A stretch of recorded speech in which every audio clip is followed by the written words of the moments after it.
Hi there, La Jolla UMC family. I'm walking through Point Loma because I just dropped off my car to get fixed somewhere.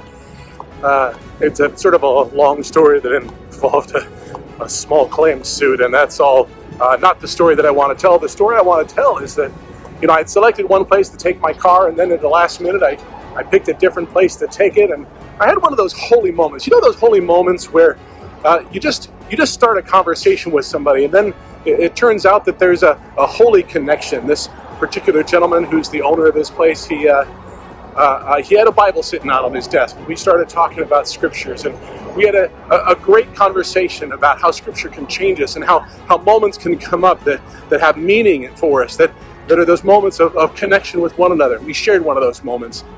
As we anticipate the presence of Christ in our lives, as we anticipate God with us, as we anticipate Emmanuel, I would invite you to pay attention to those holy moments where the scripture, where the Spirit, where God's presence shows up for us all.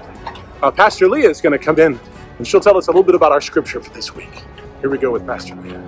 Thanks, Pastor Rob. As we read the gospel text from John this week, I find it really interesting that John the Baptist does something that in all of my philosophy classes I was taught not to do.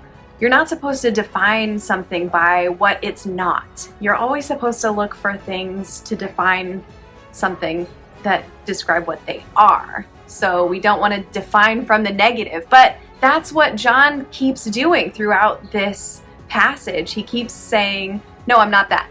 No, I'm not that either.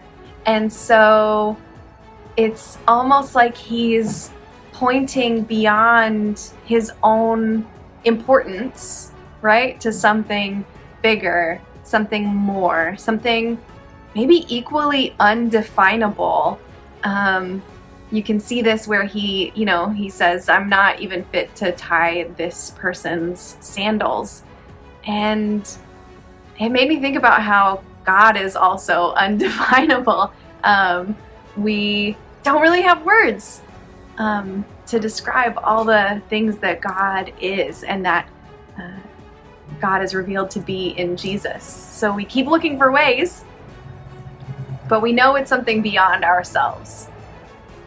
Anyway, that's what I'm thinking of today, and I hope it is meaningful and thought-provoking for you as well. Back to you in the studio, Pastor Bob.